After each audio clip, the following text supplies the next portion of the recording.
అందువలన మేము 5గురు, మీ 14 మంది, మొత్తం 19 మంది కలిసి ఈ డబ్బు పంచుకుందాం.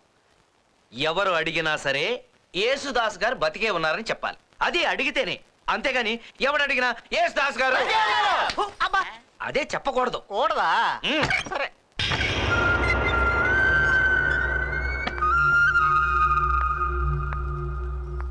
నువ్వెవరు? పార్వతి.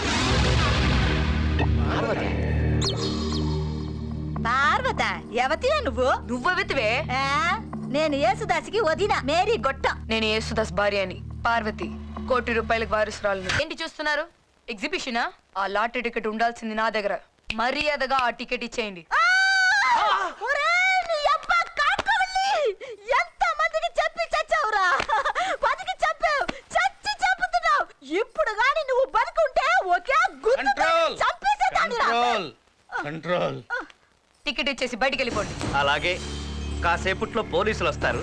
నీ చేతిలో లాటరీ టికెట్, సోఫాలో ఈకిలిస్తూ చచ్చిన ఆ గొట్టంగాడి శవాన్ని చూసి పోలీసులు నిన్ను అరెస్ట్ చేస్తారు. నన్ను ఎందుకు అరెస్ట్ చేస్తారు? అక్కడికే వస్తున్నా. యేసుదాస్ బతికుండగారాని నువ్వు ₹1 కోటి కోసం యేసుదాస్ని చంపేసి లాటరీ టికెట్ నువ్వే కొట్టేశావని పోలీసులు లాఠీలతో కుళ్ళబొడుస్తారు. ఊహించుకుంటేనే ఇంత చెమట పట్టిందే. రేపు సెల్లో పెట్టి కుళ్ళబొడిస్తే? అలా జరగకుండా ఉండాలంటే నా మాట విను. ఆడికి నీకు ఆల్రెడీ లింక్ ఉంది కాబట్టి ఇప్పుడు మేము చెప్పినట్టుగా నువ్వు వింటే లాటరీ డబ్బుల్లో నీ వాటా నీకు వస్తుంది. నా వాటా ఎంత? 50-50? అంత లేదమ్మా. 50% నీకే ఇస్తే వీళ్ళందరి సంగతి ఏంటి? ఆఖరిని వచ్చిన వాళ్ళు మిగిలిందే తినాలి మరి. అందుకని నీతో సహా కలిపి 20 మంది. నీకు దండం బాబోయ్. ఈ వాటాలు చాలు, ఈ శవం కంపు చాలు. ఈ శవాన్ని ఎక్కడే ఉంచితే ఆ కంపు ఊరంతా బాగా అందరికి తెలిసిపోతుంది. అప్పుడు మన చేతికి వచ్చేది ముప్పావలా ముప్పావలా చెంబు తెప్పలా డాన్స్ సత్తుంటే శవాన్ని ఏం చేద్దాం? లారీ తీసుకొస్తాను, ఊరంతా ఊరేగించండి. లేకపోతే తీసుకెళ్ళి ఏట్లో పారేయండి. మేము సాయం చేద్దాం కదా. మరి నా పెళ్లి సంగతి ఏంటి? యహ ముందు శవం సంగతి తేలని. మళ్ళీ అటుకెళ్ళి ఏట్లో పడేయండి. ఓసారి గడ్డం తీసుకుంటే మళ్ళీ తీసుకోవా? ఈ లాజిక్ కూడా కరెక్టే. రే అన్నయ్య, నిన్నేరా అలా ముద్దులో నుంచి చూస్తావేట్రా? రాబే. ఒరే అన్నయ్య, ఎందుకురా నన్ను ఇలా కొల్లబెడుతున్నారు? నా శవం నాకే కంపు కొడుతుందిరా. శవాన్ని పెట్లో పెట్టి పోడ్చలేదని నన్ను పట్టుకెళ్ళి స్వర్గం పేట చెత్త కుప్ప దగ్గర పెట్టేశారా. స్వర్గంలో స్కాచ్లు విస్కీలు ఊరించేస్తున్నాయిరా. రే, ₹1 కోటి దొరుకుతారు కదరా. ఆఫ్టర్ ఆల్ ₹6000 ఖర్చు పెట్టి మన సాంప్రదాయ ప్రకారం నన్ను పోడ్చలేరురా. అయ్య చచ్చిన అన్నవి, నువ్వు ఇంకా బతికే ఉన్నావు కదరా. తమ్ముడు, మా గొట్టం వంశంలో ఏ శవం అనాథగా మిగలటానికి వీల్లేదు. నా తమ్ముడు శవాన్ని గోదావరిలో ముంచేస్తానంటే నేను ఒప్పుకోను. ఏ ఉప్పు పాత్ర సూర పెడతావా? లేదు. మా ఆచారం ప్రకారం చర్చిలో గంటలు ఠంగ్ ఠంగ్ అని మోగుతుండగా గొయ్యి తెచ్చి పూడ్చి పెడతాను. చర్చి గంట మోగానే ఊరూరంతా ఊరేగింపులా వస్తుంది.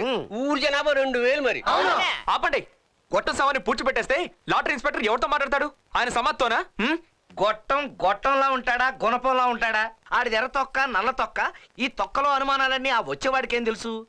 గొట్టంగాడిని ఇదిగో పలానా వాడు గొట్టంగాడని చూపిస్తే వాడే గొట్టమని నమ్మబోతాడు. గొట్టం గొట్టం గొట్టమని ఇన్నిసార్లు వాడాలా? ఓహో, అలా వాడానా? అందుకే నీ మొహం ఇలా వాడేనా?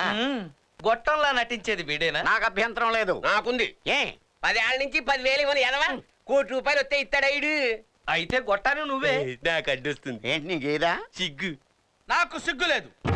నేను చదువుకునే రోజుల్లో నాటక పోటీల్లో ఉత్తమ నటుడిగా 13 ఇత్తడి పథకాలు కొట్టాను. ఈసారి గెలిస్తే ఎండి కొట్టం ఇస్తాం. అయితే నటించనా?